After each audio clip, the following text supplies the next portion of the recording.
கரிசலாங்கண்ணி hair oil எப்படி ready பண்ணலான்னு பாருங்கள். கரிசலாங்கண்ணி 2 கட்டு எடுத்துக்கிறேங்க. நல்லா வெள்ளை கரிசலாங்கண்ணிங்க, வெள்ளை பூவாக இருக்குது பாருங்கள்.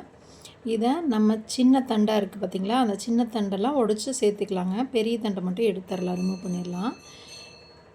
எடுத்து இந்த மாதிரி சின்ன சின்னதாக ஒடிச்சுக்குங்க. நல்லா ஒடிகிற காம்பெல்லாம் நம்ம யூஸ் பண்ணிக்கலாம். அதை நம்ம பொடி பொடியாக கட் பண்ணி எடுத்துக்கலாங்க. அப்போ தான் மிக்ஸி ஜாரில் சேர்த்து அரைக்கையில் உங்களுக்கு ஈஸியாக மசிஞ்சு கொடுக்கும். நல்லா பொடி பொடியாக இந்த மாதிரி கட் பண்ணி எடுத்துகிட்டு இதை ஒரு மிக்ஸி ஜாரில் சேர்த்துக்கலாங்க.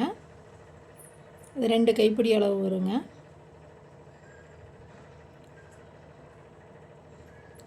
சேர்த்துட்டு இது கூட கத்தாழைங்க, கத்தாழை வந்து தோல்லாம் நீக்கி 3 கத்தாழைங்க, இந்த மாதிரி நீல வாக்கில் 3 கத்தாழையும் தோல் நீக்கி இந்த மாதிரி சேர்த்துக்குங்க. நல்லா தண்ணியில் அலசிட்டு சேர்த்ததுக்கப்புறம் 3 நெல்லிக்காய்ங்க. நான் சின்னதாக இருக்கிறனால ஒரு 4 நெல்லிக்காய் எடுத்திருக்கேன். நெல்லிக்காயும் கொட்டை நீக்கிட்டு கட் பண்ணி இது கூட சேர்த்துக்கலாங்க.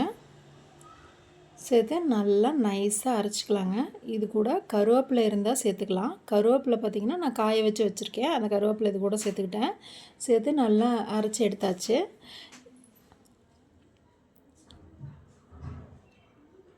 இப்போது இதை ஒரு பாத்திரத்துலங்க ஒரு வெள்ளை துணி, இந்த ஒயிட் கலர் காட்டன் கிளாத் போட்டு நல்லா இப்படி குழி மாதிரி பண்ணி விட்டுருங்க. நம்ம அரைச்சி விழுது அது கூட சேர்த்துட்டு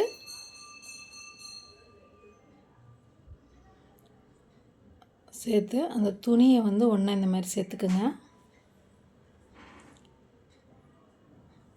சேர்த்து அப்படியே புழிஞ்சிங்கன்னா அதனுடைய சாறு எல்லாமே வந்து ஃபில்ட்ராகி வந்துடுங்க. ஃபில்ட்ரு பண்ணி எடுத்துக்கிட்டு நல்லா புழிஞ்சிருங்க அந்த சாறை. நல்லா ஒரு 1/2 லிட்டருக்கு பக்கமாக வந்துடுங்க இந்த சாறு.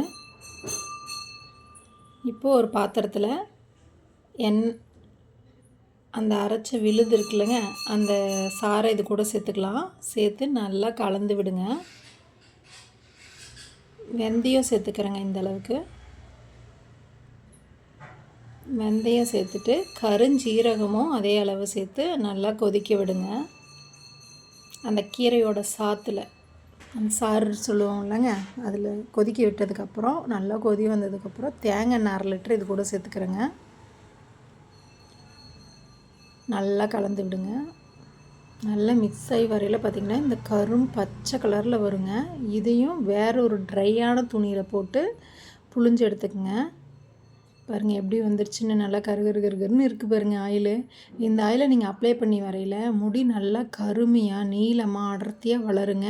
சேனல் பிடிச்சிருந்தா